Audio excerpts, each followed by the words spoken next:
Right friends, మనం next question చేద్దాం. ఏంటి ఈ క్వశ్చన్ అంటే 10 యొక్క మొదటి 18 గుణిజాల సగటు అడిగాడు.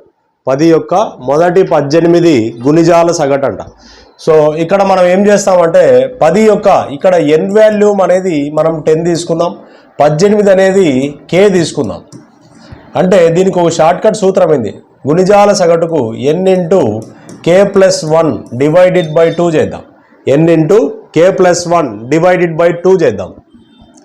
So 10 into 18 plus 1 divided by 2, 2 1 జా 2 5 జా, 5 ఇంటూ 19, 18 ప్లస్ 1 19 కదా, 19 5 ఎంత, 95 is our answer. 95 is our answer. So option A is our answer.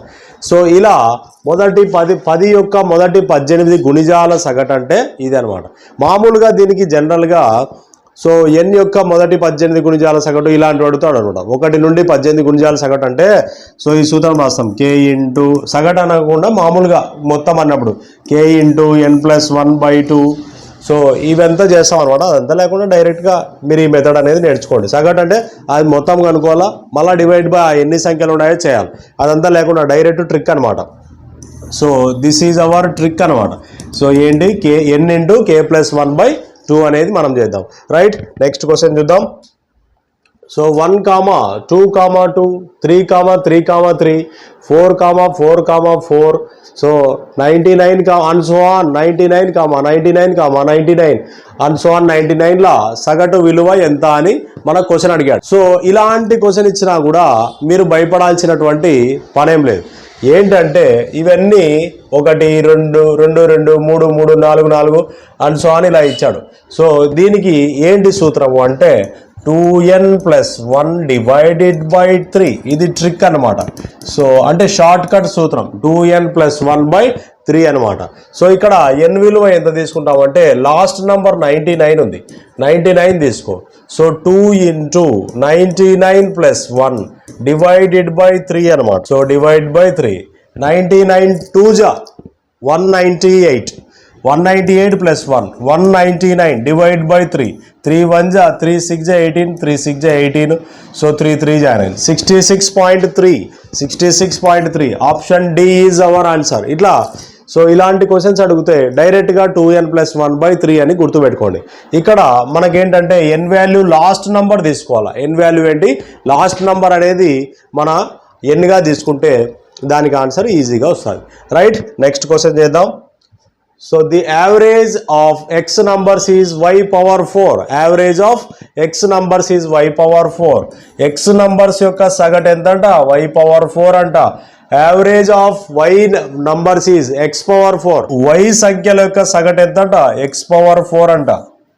Okay, so అయితే x ప్లస్ y సంఖ్యల యొక్క సరాసరి ఎంత అంటున్నాడు. What is the average of x plus y అంటున్నాడు. x ప్లస్ y యొక్క సగటు ఎంత అంటున్నాడు. సో ఇక్కడ మనం ఒకటి గుర్తుపెట్టుకోవాలి, సగటు అంటే సూత్రం ఏంటి, రాసుల మొత్తం బై రాసుల సంఖ్య. మరి సో సగటు ఇంటూ సంఖ్యలు చేస్తే మొత్తం అవుతుంది. సో కాబట్టి ఒక మొత్తం దీనిల యొక్క మొత్తం చూద్దాం. మొత్తం అప్పుడు ఏమవుతుంది, x ఇంటూ y పవర్ 4 అవుతుంది. మరి y యొక్క సగటు x పవర్ 4 అన్నాడు. అప్పుడు ఇదేమవుతుంది, y ఇంటూ x పవర్ 4 అవుతుంది. సో మరి ఇది మొత్తం కిందికి వస్తాయి ఇవి. ఇప్పుడు మనకు x ప్లస్ y యొక్క సగటు అంటున్నాడు.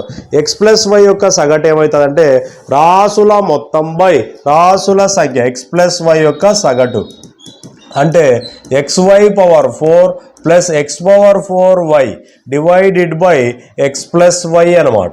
ఇలా రాయాలి. సో ఇలా రాసిన తర్వాత ఇక్కడ మనం ఏం చేయాలంటే xy అనేది కామన్ తీద్దాం. xy కామన్ తీస్తే అప్పుడు ఇదేమవుతుంది, x cube plus y cube అవుతుంది divided by x plus y. x cube plus y cube divided by x plus y. దీనికి ఫార్ములా ఏంటి ఫార్ములా అంటే అలా అట్లే యాజ్ ఇట్ ఈజ్ xy అట్లే పెట్టేసి x cube a cube plus b cube formula ఏంటంటే a plus b into a square plus b square minus ab divided by ఇదేముంది x plus y ఉంది. అప్పుడు x plus y common cancel చేసేస్తే ఇక మనకు మిగిలేది xy into x square plus y square minus xy. So xy into, so first option is our answer, xy into x square plus y square minus xy. So ఇక్కడ మనం ఏం చేయాలి, x plus y సగటు అన్నాము. So xy power 4 plus x power 4 plus y divided by x plus y is equal to, ఇక్కడ మనం xy common తీసాం, xy common తీస్తే x cube plus y cube divided by x plus y మిగులుతుంది. So అప్పుడు xy అలానే ఉంటుంది.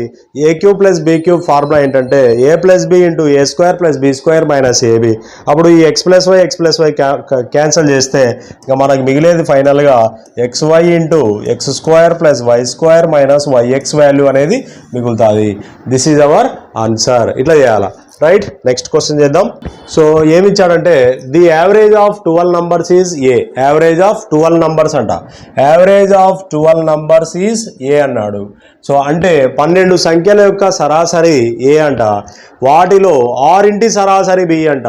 So 6 numbers among them is, average of 6 numbers among them is b అంట, వాటిలో అన్నాడు కదా.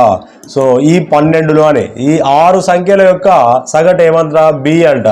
So average of remaining 6 numbers is c, అంటే మిగిలిన 6 సంఖ్యల యొక్క సగటు ఎంతంట, సి అంట. సో అయితే అన్నాడు, ఇవి చూడాలన్నమాట. సో 12 సంఖ్యల యొక్క సగటు ఏమవుతుంది, 12a అవుతుంది. 12a ఈజ్ ఈక్వల్ టు, ఇప్పుడు 6 సంఖ్యల యొక్క సగటు వాటిలోనే అన్నాడు కాబట్టి దీంట్లోనే 6 సంఖ్యల యొక్క సగటు బి అంట, అంటే 6 సంఖ్యల మొత్తం ఏమవుతుంది, 6b.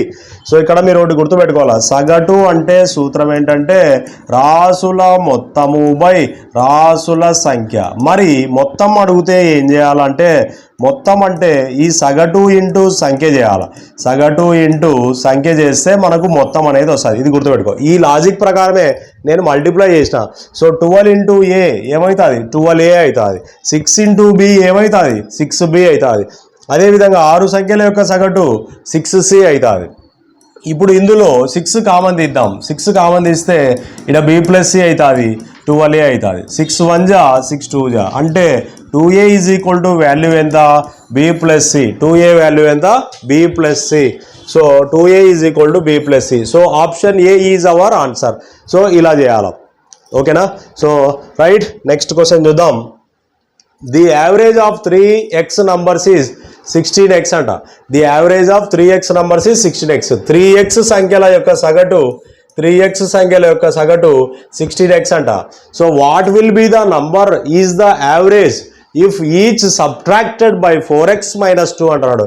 సో అంటే ప్రతి సంఖ్య నుండి 4x మైనస్ 2 తీసేస్తే వచ్చే సంఖ్యల సగటు. సో మామూలు క్లియర్గా ఇచ్చాడు, 3 సంఖ్యల సగటు 16 అని ఇచ్చాడు, 16x అని ఇచ్చాడు. దీంట్లో నుంచి ఏం చేయాలంట, 4x మైనస్ 2 తీసేయాలంట ప్రతి సంఖ్య నుండి. అంటే నేను కన్ఫ్యూజ్ చేయడానికి ఈ మోడల్ ఇస్తాడు, అంటే 16x మైనస్ 2లోంచి తీసేయాలి.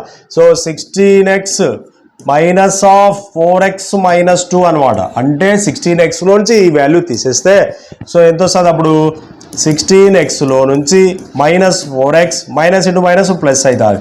అంటే 16xలో 4x పోతే 12x అవుతుంది. 12x plus 2 is our answer. 12x plus 2 option C is our answer.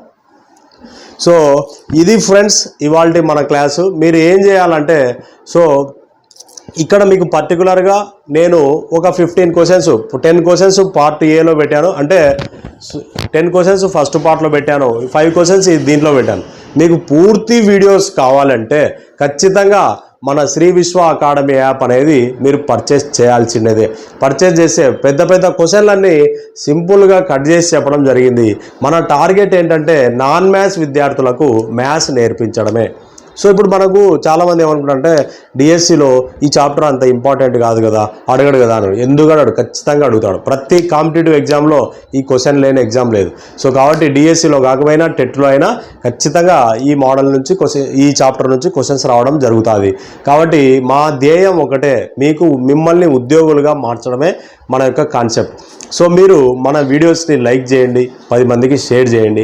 So తర్వాత మన శ్రీ విశ్వ అకాడమీ యాప్లో ఏంటంటే 200 టెస్టులు పెడతాం, 200 గ్రాండ్ టెస్టులు పెడతాం, తర్వాత 200 చాప్టర్ వైజ్ టెస్టులు పెడతాం. సో కాబట్టి మన యాప్ ఫీజు ఎంత, కేవలం 400 రూపాయలు మాత్రమే. ఈ 400 కూడా మనం పెట్టలేకుంటే సో మనకు ఇంకా మీరు జాబ్ గురించి నేనేం మాట్లాడను. మేమంతా ఎంత హార్డ్ వర్క్ చేస్తామంటే, ఇప్పుడు చూడు టైము, సో 7:30 అయింది. నిన్న వీడియోలో టైం ఎంత అయింది, 11:30 అయింది. సో టైం ప్రూఫ్ ఉంచున్నాడు ఇక్కడ. మేము అన్నీ ఉండేది ఉన్నట్టే మాట్లాడతాం, వేరే విషయాలు ఏం చెప్పమన్నమాట. సో కాబట్టి ఎన్నో వ్యయ ప్రయాసాలతో కూడినటువంటి ఈ మన ప్రయాణంలో మీ వంతు సపోర్ట్ మనకు కావాలి. ఓకేనా? సో మీ సపోర్ట్ ఉంటే ఇంకా మంచి మంచి వీడియోస్ చేస్తూ, సో ఇంకా యాప్లో మంచి మంచి కాన్సెప్ట్స్ ఇంప్లిమెంట్ చేస్తూ ముందుకు తీసుకెళ్తాం. ఓకేనా? So right. ఇంకా మిగతా విషయాలు ఏంటంటే మనం ఒకటే కాన్సెప్ట్, మీకు ఉద్యోగులుగా మార్చాలి. చూడండి, నిన్న ఉద్యోగులుగా మన చంద్రబాబు నాయుడు గారు అపాయింట్మెంట్ ఇచ్చారు అందరికీ. సో వాళ్ళు వచ్చే నెల 13వ తారీఖు నుంచి స్కూల్కి వెళ్ళిపోతారు. వాళ్ళు స్కూల్కి పోతుంటే మనం స్కూల్కి పోలేదంటే మనకు ఎంత బాధ అవుతుంది ఆ విషయం. ఓకేనా? వాళ్ళు కూడా మనతో పాటు చదివిన వాళ్ళే కదా. వాళ్ళు అలాంటిది వాళ్ళు స్కూల్కి పోతారు, మనం స్కూల్ పోకుండా నిరుద్యోగంగా ఉండడం అంటే ఎన్ని అవమానాలు ఉంటాయంటే అన్ని అవమానాలు ఉంటాయి. నువ్వు అర్ధ మార్కుతో పోయిందా, సో 0.1 మార్కుతో పోయిందా, అవన్నీ ఎవరు చూడరు. ఓకేనా? అయ్యో అంటారు. మనము అయ్యో అని జాలి పడేటువంటి స్టేజ్లో మనం ఉండకూడదు. మనల్ని ఇంకొకరు వచ్చి అయ్యో పాపం అని జాలి చూపించే స్టేజ్కి మనం రాకూడదు. సో కాబట్టి మనం చేసేటువంటి హార్డ్ వర్క్ సరిపోదు. ఇంకా ఒక రేంజ్లోకి రావాలంటే విపరీతమైన కాన్సెప్ట్తో ప్రాక్టీస్ చేయాలి. సో నేను ఫస్ట్ పెట్టాను 99 రూపాయలు పెట్టాను ఫీజు, 198 పెట్టాను, ఇప్పుడు 400 చేసాను. ఎందుకు సార్ అంటే, సో ఈ ఫీజు పెంచడానికి కారణం ఏంటంటే, సో ఇక్కడ చాలా అవసరాలు ఉన్నాయి. అంటే సో DTP చేసే వాళ్ళకు సో ఇవన్నీ ఉన్నాయి, అవన్నీ కాదు. సో 200 టెస్టులు టైప్ చేయించేకి డబ్బులు సరిపోవడం లేదనమాట, మీరు నమ్మరు. సో కాబట్టి ఏంటంటే నా గురించి ఓకే వదిలేసి, నా గోల్ ఒకటే, మిమ్మల్ని వచ్చే సంవత్సరంలో ఉద్యోగులుగా మార్చడమే మా యొక్క ప్రయత్నం. కాబట్టి సో ఇందులో మీ వంతు సహకారం మీరు చేయాల్సిన పని ఏంటంటే, నేను ఒక టైం టేబుల్ చెప్తాను. సో ఈ రోజు వరకు మనము యాప్లో ఎన్ని టెస్టులు పెట్టామంటే, రేషియో ప్రపోర్షన్ 3 చాప్టర్లు కంప్లీట్ చేసాము. సో తర్వాత పర్సెంటేజ్ల మీద 3 చాప్టర్లు పెట్టడం జరిగింది అనమాట. పర్సెంటేజ్ల మీద 3 చాప్టర్లు ఎగ్జామ్స్ పెట్టడం జరిగింది, అంటే 6 యూనిట్లు. అంటే మీకంటే ముందు వాళ్ళు యాప్ పర్చేజ్ సుమారు 100 మంది ఉన్నారు. ఈ 100 మంది 6 ఎగ్జామ్లు రాసినారు. 6 ఎగ్జామ్స్ రాశారు అంటే వాళ్ళు మీకంటే ముందున్నట్టే. కాబట్టి అయిందేదో అయిపోయింది, మీరు వచ్చి వెంటనే జాయిన్ అయ్యి సో మన షెడ్యూల్ ప్రకారం ప్రిపేర్ అవుతాకు నీట్గా మనం సబ్జెక్ట్ నేర్చుకొని ముందుకెళ్దాం. ఓకేనా? మీకు సపోర్ట్గా నేను ఉండా. మనం ఇంకోటి ఏంటంటే, మీకు క్వశ్చన్స్ ఏదైనా అర్థం కాలేదనుకో, నా నెంబర్కి వాట్సాప్ చేయండి క్వశ్చన్, అది మీకు సొల్యూషన్ వెంటనే, అంటే ఈరోజు రాత్రి పంపించారనుకో, రేపు పొద్దునకంతా మీకు ఆన్సర్ ఇచ్చేస్తాను. సో ఎందుకంటే మనం క్లాసులలో ఉంటాం, ఆ బిజీ షెడ్యూల్, అంటే ఇలా వాట్సాప్లో కూడా మీకు సొల్యూషన్స్ చేయడం జరుగుతుంది. సో మీకు మొత్తం మీద మ్యాథ్స్ నేర్పించే బాధ్యత నాది. ఓకేనా? రైట్. All the best.